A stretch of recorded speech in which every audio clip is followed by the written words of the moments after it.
Video streaming on demand is a multi-billion-dollar business. Around 14 million Aussies access at least one of those services like Netflix, Amazon Prime, Apple TV. Australian creatives are desperate to capitalise on the booming industry, but there's no obligation for streaming giants to produce Aussie content. Emmy Award-winning producer and CEO of Firelight Productions, Marcus Gillezeau, joins us now for more on this. Marcus, thanks for coming in this morning. Yeah, thanks for having me. There's so much demand for streamed content at the moment. This surely is a great time for people like you. Yeah, absolutely. I think it is a great time. I mean, I'm eternally optimistic and currently they're talking about next year the streamers spending $25 billion globally on original content. And that's new money coming into the global marketplace for productions. So really there's a great opportunity here, I think, for Australian screen producers and the screen industry to take advantage of that boom. So, I mean, part of the criticism of things like quotas and so on that you hear from Conservative politicians and from Rupert Murdochs of the world is that this is a space where everything is changing so quickly, where a person can go onto YouTube and suddenly have 100 million subscribers in 12 months, that it makes no sense to sort of impose local or regional or national content requirements for things, because the best stuff will float to the top. Well, look, I actually think if you're coming into the marketplace as a new entrant, and what we have already is Netflix, as you mentioned, Stan, Amazon, between them they have about 15 million subscribers, but you also have the new entrants coming in, Apple and Disney. They're starting from zero, and really it kind of makes good sense if you're coming into the marketplace to be able to grow your audience, to make content that's local and that meets the tastes of the Australian audiences, so that you can actually end up with an audience. And really we've got at the moment, people have got kind of 1.5 subscriptions to be asking people to go, okay, I'm going to get a second or a third or a fourth subscription might be a tough ask. So really it's going to be local content that's going to win. So the best minimum expenditure, of course, is the one on local content. So you would support a minimum expenditure rather than a quota, because the problem that people have raised about quotas is that potentially those streaming services could just put up a whole lot of old Australian content and tick that box that way. Is that the case? Look, I think one of the issues if you're a streamer just putting up old content is it's not going to work, because you can access that content already across all the various platforms that are there. You really need to be producing new content and great content. And what we've seen in other countries, of course, is where the production hubs that have been successful are not just producing content that's kind of, Australian for the Australian market. They're also just production hubs for global content that can work anywhere in the world.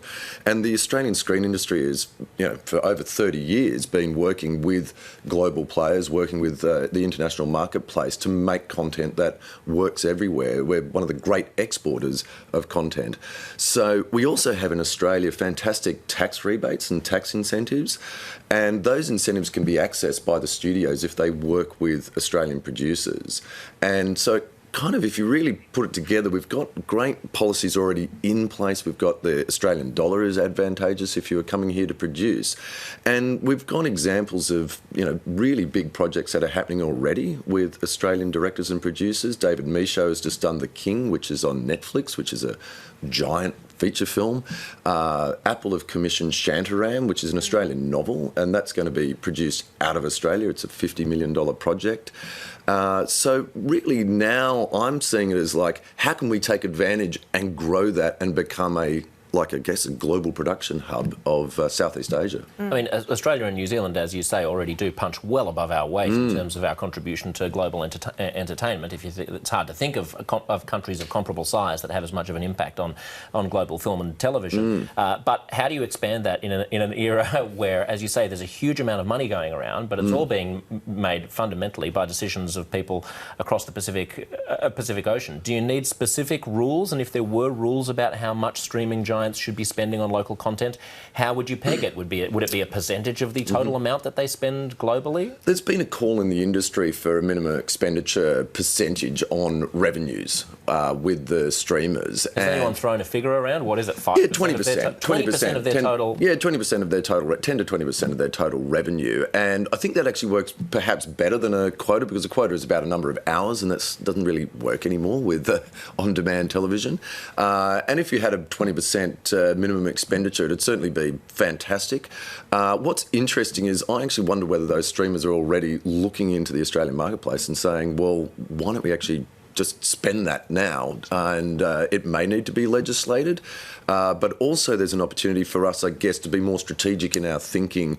You mentioned that, of course, getting productions and actually getting them up, you need to go to Los Angeles at the moment, or you need to go to London. And so there's the possibility that there's an expanded role for Ozfilm, which is a representative body that has members that already brings productions into Australia, such as Lego with Animal Logic, who are a big animation house with about 800 people working for them. And there's perhaps an expanded role for Ozfilm to be taking our stories and concepts out to the marketplace.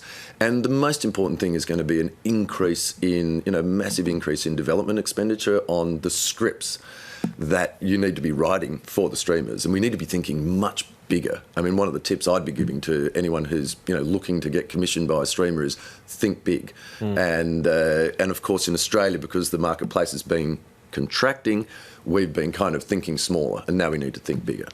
Marcus, thank you so much for coming in this morning. Thanks, Marcus. Great. Thank you very much for having me.